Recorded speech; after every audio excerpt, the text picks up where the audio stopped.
ಸಖತ್ ಖಾರ ಬಣ್ಣ ಮತ್ತು ರುಚಿ ಆಚಿ ಚಿಲ್ಲಿ ಪೌಡರ್. ಮೊದಲನೇದಾಗಿ ಮೇಷರಾಶಿಯವರಿಗೆ 10ನೇ ಸ್ಥಾನದಲ್ಲಿ ಸೂರ್ಯ ಪ್ರಾರಂಭದಲ್ಲಿ ಸಂಚಾರವನ್ನ ಮಾಡ್ತಾನೆ ಮಕರ ರಾಶಿ. ಪ್ರಾರಂಭದಲ್ಲಿ ಕೆಲಸದ ವಿಚಾರದಲ್ಲಿ ಸ್ವಲ್ಪ ಸಮಸ್ಯೆಗಳು ಅನ್ನುವಂಥದ್ದು ಸಹಜವಾಗಿ ಇರುತ್ತೆ. ಅದಾದ ನಂತರದಲ್ಲಿ ಪ್ರಾರಂಭದ ದಿನಗಳ ನಂತರದಲ್ಲಿ, ಯಾಕೆಂದ್ರೆ ಕರ್ಮಕಾರಕನಾಗಿರುವಂತಹ ಶನಿಯು, ಕರ್ಮಾಧಿಪತಿಯಾಗಿರುವಂತಹ ಶನಿಯು ವ್ಯಯಸ್ಥಾನದಲ್ಲಿ ಇದ್ದಾನೆ. ಅದರ ಜೊತೆಗೆ ಏಕಾದಶ ಸ್ಥಾನದಲ್ಲಿ ರಾಹುವಿನ ಸಂಚಾರ ಇರುವಂಥದ್ದು, 10ನೇ ಸ್ಥಾನದಲ್ಲಿ ರವಿಯ ಸಂಚಾರ ಪ್ರಾರಂಭದಲ್ಲಿ ಆಗುವಂಥದ್ದು. ಇದೆಲ್ಲವನ್ನು ನಾವು ಗಣನೆ ಮಾಡಿದಾಗ ಅದರ ಜೊತೆಗೆ ಸಿಂಹರಾಶಿಯಲ್ಲಿ ಕೇತುವಿನ ಸಂಚಾರ ಇರುವಂಥದ್ದು. 5ನೇ ಮನೆಯಲ್ಲಿ ಕೇತುವಿನ ಸಂಚಾರ, 3ರಲ್ಲಿ ಗುರು ಬಲ ಇಲ್ಲದಿರುವಂಥದ್ದು, ಶನಿಯ ಬಲವೂ ಇಲ್ಲದಿರುವಂಥದ್ದು, 7.5 ಪ್ರಾರಂಭದ ಹಂತದಲ್ಲಿ ಇರುವಂಥದ್ದು. ಮೇಷರಾಶಿಯವರಿಗೆ ಒಂದು ರೀತಿ ನೋಡಿದ್ರೆ ಸ್ವಲ್ಪ ಸಮಸ್ಯೆ ಇರುವಂತಹ ಫಲಗಳನ್ನು ಹೇಳಬಹುದು. ಪ್ರಾರಂಭದಲ್ಲಿ ಕೆಲಸದ ವಿಚಾರದಲ್ಲಿ ಸ್ವಲ್ಪ ಸಮಸ್ಯೆ ಉಂಟಾಗುವಂಥದ್ದು. ವೇದ್ಯ ಮನಃಕುಂಠತ ಅಂತ 5ನೇ ಸ್ಥಾನದಲ್ಲಿ ಪಾಪಗ್ರಹರಿದ್ದಾಗ ವೇದನೆ ಒಂದು ರೀತಿ ಮನಸ್ಸು ಕುಂಠಿತವಾಗಿರುವಂತಹ ಒಂದು ಪರಿಣಾಮಗಳನ್ನು ಕೊಡುವಂಥದ್ದು. ಏಕಾದಶದಲ್ಲಿ ರಾಹು ಇರೋ ಕಾರಣ ಎಲ್ಲೋ ಸ್ವಲ್ಪ ಈ ವಿದೇಶದಲ್ಲಿ ಕೆಲಸವನ್ನ ಮಾಡಬೇಕು ಅಂತ ಅಂದ್ಕೋತಿದ್ರೆ ತಕ್ಷಣಕ್ಕೆ ಅನುಕೂಲ ಆಗುವಂತಹ ರೀತಿಯಲ್ಲಿ, ಅಥವಾ ಈ ಹೊರದೇಶಕ್ಕೆ ಸಂಬಂಧಪಟ್ಟಿರುವಂತಹ ಎಕ್ಸ್ಪೋರ್ಟ್ ಬಿಸ್ನೆಸ್ ಅನ್ನ ಯಾರು ಮಾಡ್ತಾರೆ ಅಂಥವರಿಗೆ ಸ್ವಲ್ಪ ಅನುಕೂಲ ಆಗುವಂತಹ ರೀತಿಯಲ್ಲಿ.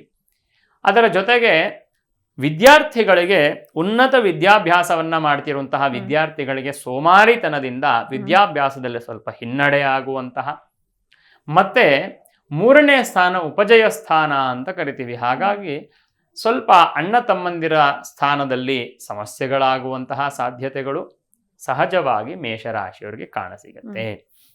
ಹಾಗಾಗಿ ಈ ಸಂಕ್ರಮಣದಿಂದ ಮುಂದಿನ ಸಂಕ್ರಮಣದವರೆಗೆ ಮೇಷರಾಶಿಯವರಿಗೆ ಒಂದು 60 ಭಾಗದಷ್ಟು ಅನಿಷ್ಟ ಫಲಗಳನ್ನು ನಿರೀಕ್ಷಣೆಯನ್ನ ಮಾಡಬಹುದು.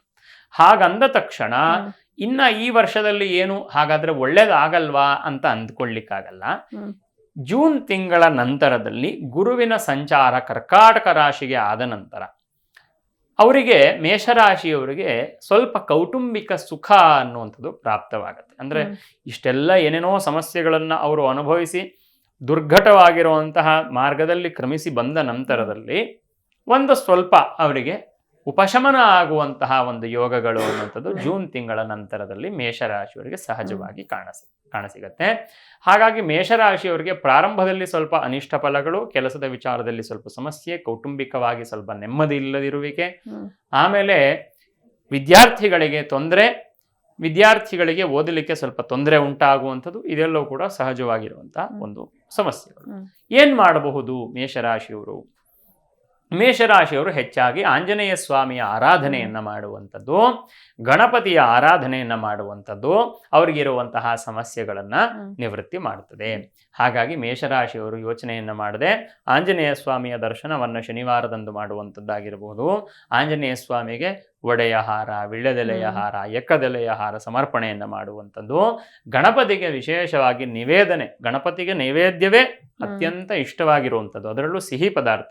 ಏನೂ ಇಲ್ಲ ಅಂದ್ರೆ ತೆಂಗಿನಕಾಯಿ ಬೆಲ್ಲವನ್ನಾದ್ರೂ ನೈವೇದ್ಯ ಮಾಡಿಸಿದ್ರೆ ಗಣಪತಿಯ ಅನುಗ್ರಹ ಅನ್ನುವಂಥದ್ದು ಬೇಗ ಪ್ರಾಪ್ತವಾಗುತ್ತೆ. ಇದೆರಡನ್ನ ಮಾಡೋದ್ರಿಂದ ಈ ವರ್ಷ ಒಂದ್ ಸ್ವಲ್ಪ ಅನುಕೂಲವಾಗಿರುತ್ತೆ ಮೇಷರಾಶಿಯವರಿಗೆ.